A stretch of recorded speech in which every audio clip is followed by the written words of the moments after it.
Hello and welcome to my channel. I've added a line drawing here if you're not comfortable with sketching the poppy out by yourself. I'm sketching directly onto the watercolour paper that I'm using, being careful to be quite soft and light-handed so I don't damage the paper. If you're happy doing your own sketch, you can fast forward this on to around the 1:30 mark.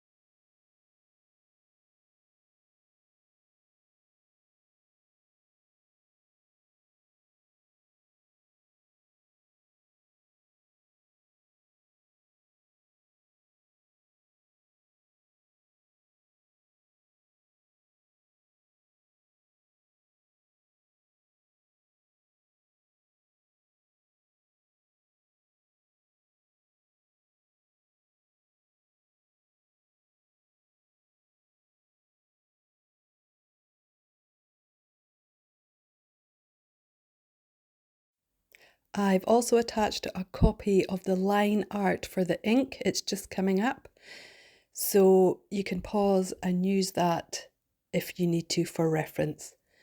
Otherwise, just go ahead and mark some of the areas, being careful not to outline the whole thing, giving the poppy a hard look. What you want here is to have broken lines, some a little bit thicker, some a little bit thinner, and just put them roughly where you would see the shadows on a picture.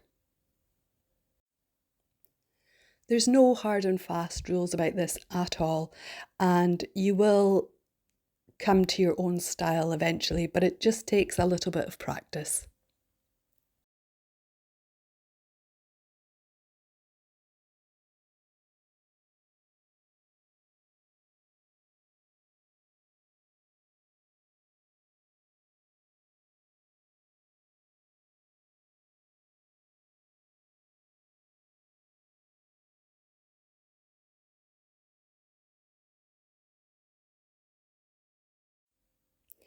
So we're moving on to the watercolour painting section now.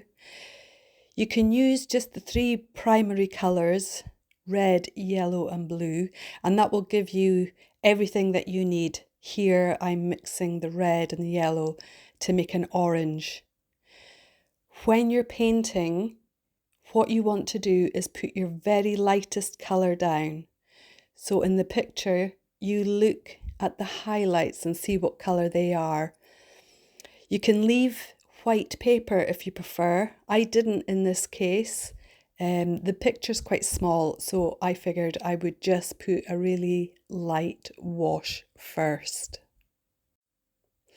Now there's lots of techniques that you can use with watercolour.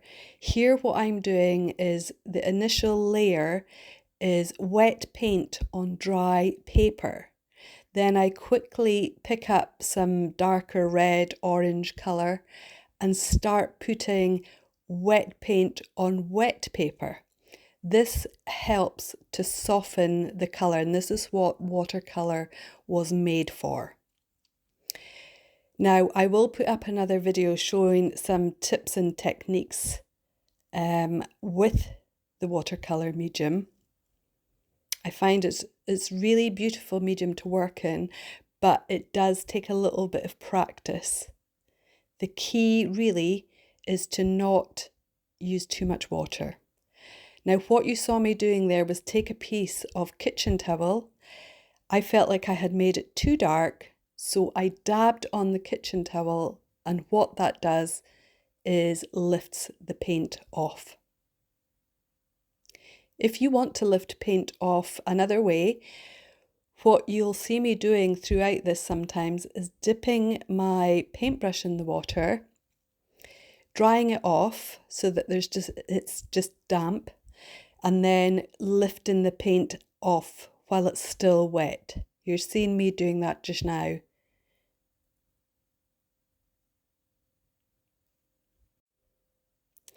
Now I'm going in with a green, so you would mix blue and yellow to get a green. I already have one sitting there, so I thought that I would just use that one just to make it a bit faster.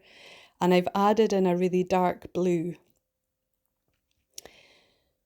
So what I'm wanting to do here is just, if we were to do it in one colour, the picture would end up looking really flat. So what I was wanting to do here was put some light colours, put some dark colours, trying to give it a little bit of a 3D effect.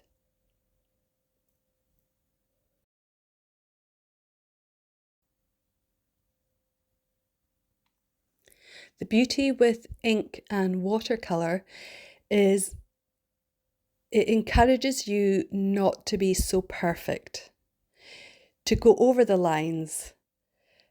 I don't know about you, but I am always such a perfectionist and I struggle really to get out of that in my artwork, which is why I decided to move to watercolour. Before I was a colour pencil artist, and I still enjoy that medium, but it's very, very precise and very, very perfect. And I really wanted to loosen up my style. So I'm still very new to watercolour myself, to be fair, but I really enjoy it and I'm still working on being looser than what I am even here. You can see that I'm a little bit faffing about, putting in colour here, taking colour out there. Really what you need to do with this is embrace the medium. Literally what you could do, and I will show you it in some other videos, is put one layer down, put another little layer on top just by touching the paper and letting the paint do what it wants, and it will always turn out really good. So yeah, I am still working on this myself to try and just relax into the painting, let the paint go over the lines, and I think it looks really nice. When I see other artwork in this medium with the ink and the watercolour, I absolutely love the effect.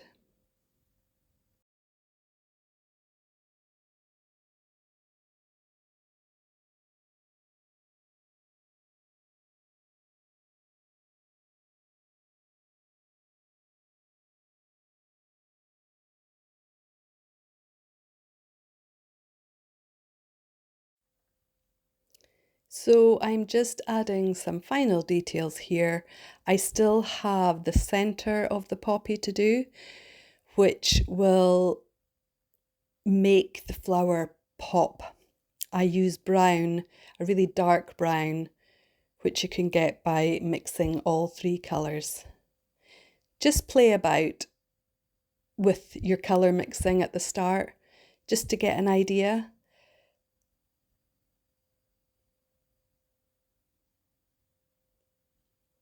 Remember, this is supposed to be relaxing and fun.